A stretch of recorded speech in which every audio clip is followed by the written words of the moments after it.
Assalomu alaykum. Bizda navbatdagi masala birinchi variantning 36-savoli. Demak, 36-savolda A tuzni 5 molekula suv tarkibli 200 gram kristal gidratda 200 gram suvda eritildi. Eritma teng ikki qismga ajratildi va birinchi qismiga yetarli miqdorda 10,6% natriy karbonat eritmasi qo'shilganda 550,4 gram eritma olindi. Ikkinchi qism eritmaga 800 gram suv qo'shilganda 6,4% eritma hosil bo'ldi. A tuzning necha gram miqdori 0,4 mol bo'ladi deyilgan. Demak, bizda berilgan qiymatlarimiz. Xo'p, kristal gidratimiz bor bizda. Kristal gidrat demak, A ko'paytirilgan 5 molekula suv. Xo'p, massa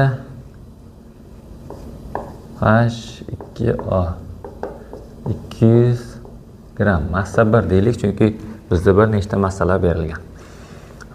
Ikkinchi M2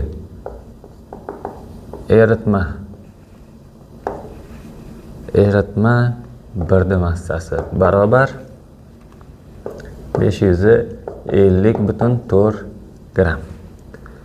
Xo'p, massa 3 H2O yana suv qo'shilgan, demak uni massasi 800 gram.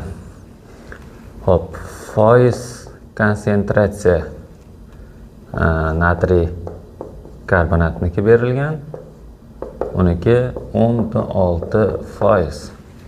Foiz konsentratsiya A tuzniki 6,4%.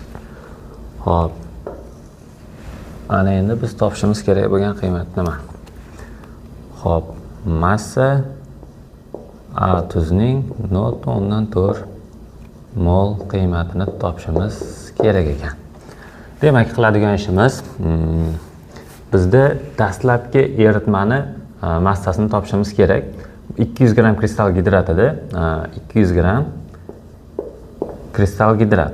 Bu 200 gram suvda eritilgan. Natijada 400 gram eritma olingan va u teng ikki qismga ajratilgan. 400 grammimiz teng ikki qismga ajratilgan. Natijada 200 gram eritma olingan. Xo'p, natriy karbonat orqali ishlab o'tirmaymiz, chunki mana bu 800 gram suv orqali ishlaganimizda natija tezroq chiqib keladi. Bu uchun xo'p, 200 gram eritma qo'shamiz 800 gram suv. Natijada 1000 gram eritma olingan. 1000 gram eritma va uni foiz konsentratsiyasi 6,4%. Demak, 100 foizimiz 1000 gram bo'lsa, 6,4 foizimiz x 6,4 dan 1000 ga ko'paytirib 100 ga bo'ladigan bo'lsak, 64 gram. Demak, 200 gram eritmamizning tarkibida 64 gram bor. 400 gramda qancha? Demak, 200 gram eritmamizda 64 gram tuz bor. Xo'p, 400 gramda qancha bo'ladi? 400 gramda x 400 da 64 ko'paytirib 200 ga bo'ladigan bo'lsak, 128 gram demak tuz bo'lgan dastlabki 200 gram kristal gidrat tarkibida. Endi 200 gram kristal gidrat massasidan 128 gram tuzni massasini ayirsak, 72 gram suvni massasi kelib chiqdi. Endi kristal gidrat tarkibida 5 molekula suv borligini hisobga olgan holatda, demak 5 ko'paytiramiz 18 ga barobar 90. Xo'p, 72 gram suv bo'lganda 128 gram tuz bo'lyapti. Endi bizda 90 da x barobar 90 ni 128 ga ko'paytirib 72 ga bo'lsak, 160 ekan. 160 bu tuzni molyar massasi.